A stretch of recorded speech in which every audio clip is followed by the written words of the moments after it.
Paul Krugman had a piece about Vladimir Putin and the Christian fascist right wing in this country and the tough guy problem. You know, when you have a democracy, a nascent democracy like Ukraine that was struggling and could see it struggle and had some corruption issues, yes. And 80 years ago had an anti-Semitic problem, yes.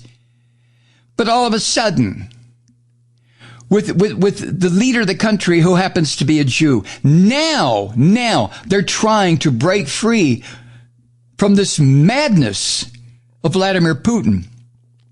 And 9 years ago, they had to just take an invasion of their country, the so-called Crimea, and the occupation of that part of their country by the Russian hordes. But you have this nascent democracy. They're struggling, trying to be a part of the Western world. And we can criticize the Western world until hell freezes over. I've done it. You've done it. Okay. But we're talking comparatively now. At least I am. So here's Ukraine trying to get away from this totalitarian bullshit. And then it is invaded by the totalitarian bastard from whom they're trying to flee. A vicious dictatorship that, as Krugman points out, it commits mass atrocities. We know this about Putin. He's a goddamn world-class killer. He has no sense of integrity. He has no center. This is another one of these human-looking androids who are either born without a sense of compassion or understanding, or they develop it. But there's Putin, just like Trump, just like Orban in Hungary, just like so many of these bastards.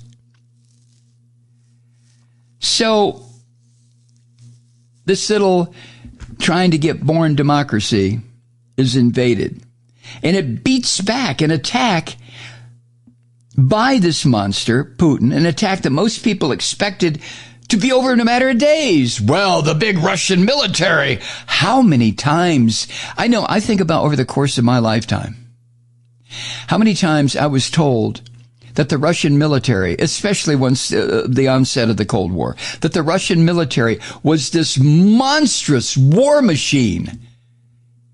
And that's why we had to spend hundreds of billions of dollars every year. 5 times as much as the Russians, 10 times as much, 20 times as much, because they had such an enormous, murderous military. Now, I'm not trying to minimize the fact that they have nuclear weapons. See, nuclear weapons cancels everything else. I mean, you know, if you have an adequate number of nuclear weapons and the means by which to deliver them to your enemies, how many troops do you need? 100? I mean, come on. But Russia invades Ukraine, and what do we see? It's the most miserable, pissy little military ever. There it is. There's no there.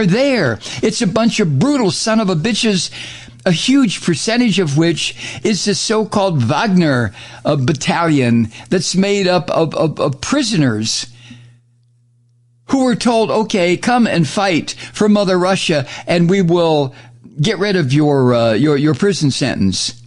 No training, no appropriate, I should say, equipment to go fight against Ukraine. And what happens? Well, the leader of the Wagner group, I forget his name offhand, has been showing pictures in Russia to the Russian military high command recently of stacks and stacks, mounds of dead bodies.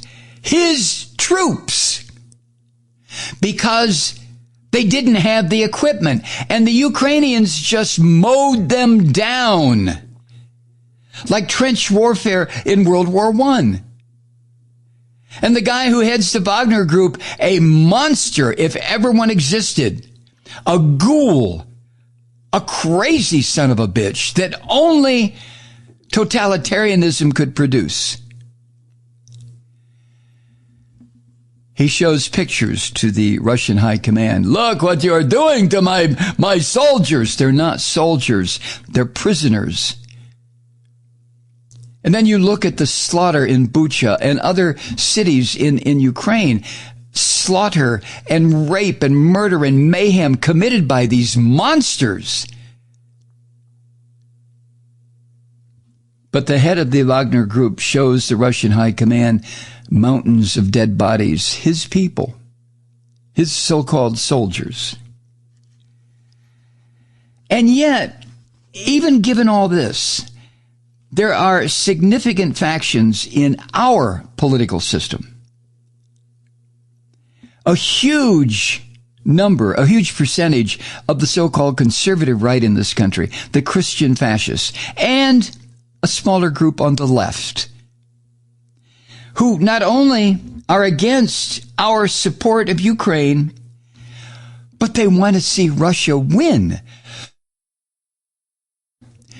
And the most pronounced and active propaganda machine for Russia in this country is the Fox sewer, where the sewer rats are on there constantly promoting Russian success and denigrating the Ukrainian effort to maintain or establish their true democratic freedom. Maybe they hate Ukraine because it's presided over by a Jew. What do you think? I mean, these son of a bitches on Fox have shown their anti-Semitism. Trump has shown it. All of the scum that support Trump, the MAGA vermin, they're anti-Semitic in addition to being almost anti-everything else, except Christian nationalism, so-called. Maybe that's why these monsters on the right in this country are supporting Putin. Now, obviously, and Krugman points this out, Putin is the only foreign autocrat that America's right-wing Christian fascists really like. There's also Viktor Orban of Hungary. He was even this crazy bastard Orban, who is a fascist right up there with Hitler and Mussolini given a chance. He was a featured speaker at meetings of the Conservative Political Action Committee, CPAC. And CPAC even held one of its conferences in Budapest. But as Krugman points out, the admiration for Orban, for these Christian fascists in this country, makes a kind of sense, given the goals of the Christian fascists in this country. See, if you want your nation to become an absolute bastion of white nationalism and kind of an illiberal social milieu, well then, Orban's transformation of Hungary from at least a democracy on paper into this one-party state, that offers the right-wing bastards in this country a perfect model. And that's what so much of the current so-called Republican Party wants. Jesus. Now, Orban is not, though, the object or the subject of a right-wing cult of personality in this country. How many American conservatives even know what this guy looks like? They don't. But Putin?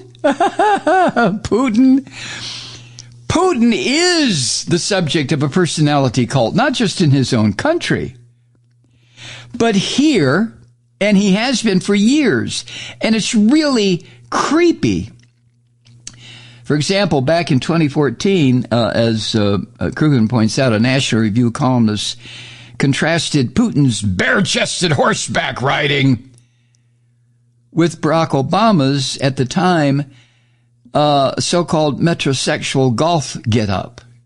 You know, Obama was just being Obama, and Putin was just being Putin. But the scum in this country, the Christian scum, the white demons in this country, they couldn't resist it. I mean, Donald Trump couldn't wait to meet with Putin for the first time and almost, almost sexually gratify Putin. That's the feeling I got, that Trump was just trying to stroke him to the point where Putin would get a big smile on his face and say, "Oh, thank you. Will you do that again?" I mean, that's how sick these people are. So until the invasion of Ukraine, this love of Putin went hand in hand with that praise I was mentioning a minute ago about Russia's supposed military superiority and effectiveness. Not so much superior to U.S. forces. Jesus Christ, nobody could be superior to U.S. military might. We know that. But it was the effectiveness of Russia's military, because Putin would ride the horse bareback. He bareback and the horse bareback. This is Russian. This is what we do. That kind of bullshit. And I've forgotten this, but Krugman brings it up. Back in 2021, Ted Cruz, that little scum bastard, circulated a video that contrasted a Russian military recruitment ad. And in that ad, it featured a muscular man doing manly stuff. And then alongside that, Ted Cruz put a U.S. ad, military recruitment ad, that highlighted the diversity of American recruits. You know, there were white and black and Asian and Latino and women. And Cruz, that little scum bastard, when he circulated that video, it came with a voiceover that said, quote, "Perhaps a woke, emasculated military isn't the best idea," end quote. Well, Teddy boy, why don't you take your manly, enormous goddamn gut that precedes you no matter where you go and go join the military? They'll whip that off of you pretty quickly, buddy. Why don't you go do that? Shit. So, Krugman asked a question, and this is one that I have had ricocheting around inside my head. What's the basis for this worship of Putin? I mean, he is a gnomish little man. He appears to be ignorant as hell. I mean, there's no such thing as a smile on his face. The closest he comes to it is a sneer, a contemptuous Russian sneer, as if to say, look, I know I'm shit. I know the rest of the world sees me as a stupid peasant, but I have nuclear bombs. I don't know how else to interpret it. So Krugman tries to answer his own question about what's the basis in this country for this Putin worship. And he says that many people on the right in this country equate being powerful with being a swaggering tough guy who would sneer at anything like, intellectual ability or openness or respect for diversity or a willingness to show emotions when the showing of emotions is appropriate. Anything that might interfere with the swagger to the right-wingers in this country, to the Christian fascists in this country, that is just so, feminine. Right? So Putin was the idea to these Christian nationalists, these Christian fascists in this country, of what a powerful man should look like. And Russia, with its muscle-mad military vision, you want to join Russian forces, you must do this. I know I sound like an asshole. I don't care. That was the right wing, the Christian right in this country. That was their idea, their vision of a powerful country. A powerful country? A powerful country that is getting its ass whipped badly. Hi, Truth Seekers. Mike Malloy here. You know, the Progressive Voices Network brings you commercial-free commentary from today's leading progressive radio hosts and pundits, like me, Mike Malloy, 24 hours a day. I'm not your typical old guy from the 80s or the 90s talk radio host, and Progressive Voices is not your typical Talk Radio Network. It's a listener-supported nonprofit with no corporate control whatsoever over our broadcast. So hosts like me, Mike Malloy, are free to rant and scream and carry on about whatever we like. We're often controversial, but we're never boring. Weeknights, 9 p.m. in the East, 6 p.m. in the West on the Progressive Voices Network. Always progressive, always on. I'm Mike Malloy. Keep it lit.